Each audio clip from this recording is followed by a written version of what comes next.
Assalamualaikum warahmatullahi wabarakatuh. Selamat pagi anak-anak. Bagaimana kabar kalian hari ini? Sehat-sehat semua ya?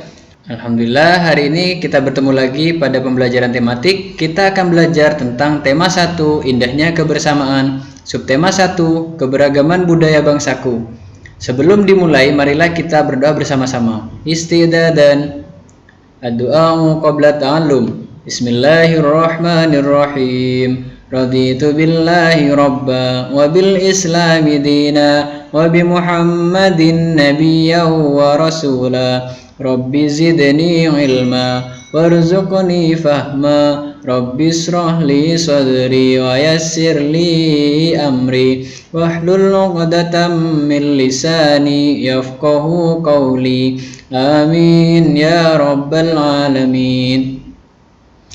Baik anak-anak, pada pembelajaran 1 kita akan belajar tentang gagasan pokok. Apa sih gagasan pokok itu? Gagasan pokok adalah inti atau topik dari sebuah paragraf. Nah, gagasan pokok ini biasanya disebut juga ide pokok, gagasan utama, dan pokok pikiran. Jadi di setiap paragraf pada sebuah teks pasti ada gagasan pokoknya.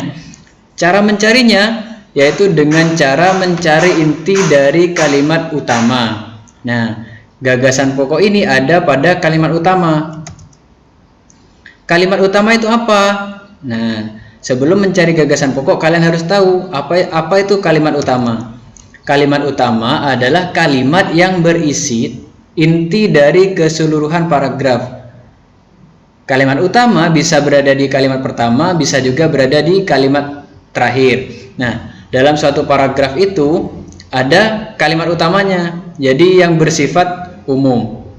Nanti akan di paragraf itu kalimat utamanya berisi ide pokok. Posisi dari kalimat utama ini bisa berada di awal paragraf, bisa juga berada di akhir. Cara menentukan kalimat utama adalah dengan cara membaca paragraf dengan cermat. Jadi supaya kalian bisa mengetahui kalimat utamanya, kalian harus membaca dengan cermat paragraf tersebut.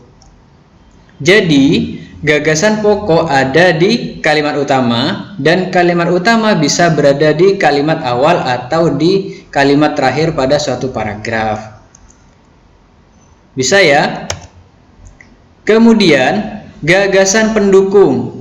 Gagasan pendukung adalah uraian atau informasi tambahan pada suatu teks untuk memperjelas gagasan pokok. Nah, seperti barusan yang sudah disampaikan, gagasan pokok ini biasanya informasi secara keseluruhan.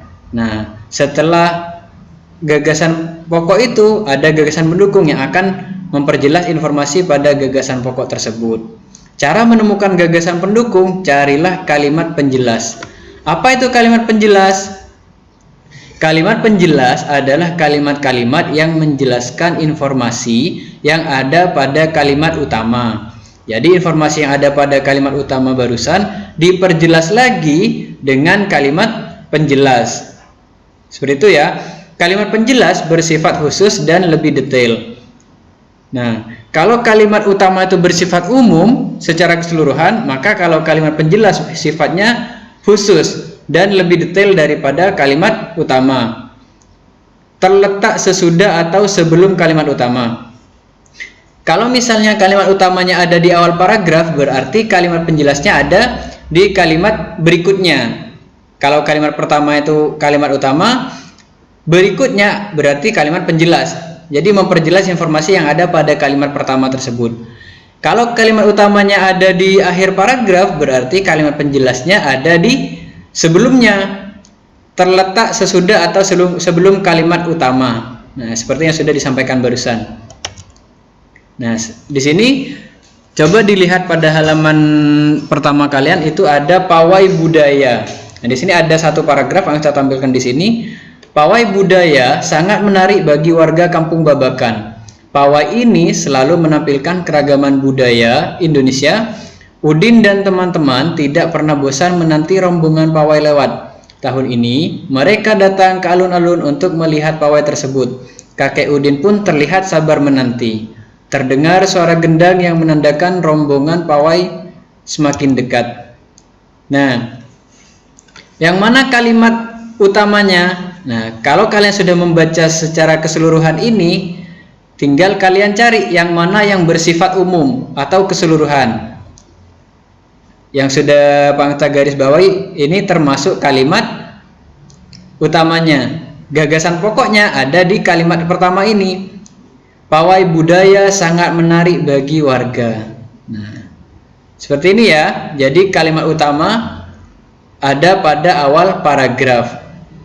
Berikutnya, sekarang kita cari gagasan pendukung juga.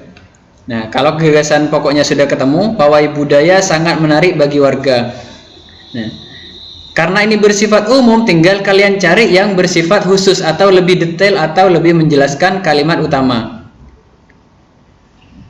Gagasan pokoknya kan sudah ketemu di sini, tinggal kalian cari kalimat penjelasnya. Seperti yang barusan sudah disampaikan, kalimat penjelas biasanya terletak di sebelum atau sesudah kalimat utama. Karena ini kalimat utamanya atau gagasan pokoknya ada di awal paragraf, berarti gagasan pendukungnya ada di setelahnya. Pawai ini banyak menampilkan keragaman budaya, berarti ada di kalimat kedua. Paham ya? Jadi harus bisa membedakan mana yang gagasan pokok dan gagasan pendukung. Ciri-cirinya, kalau gagasan pokok itu bersifat umum, kalau gagasan pendukung bersifat khusus atau lebih detail, karena untuk menjelaskan informasi yang ada pada gagasan pokok. Seperti itu. Nah, berikutnya kita belajar tentang bunyi. Kalian tahu apa itu bunyi?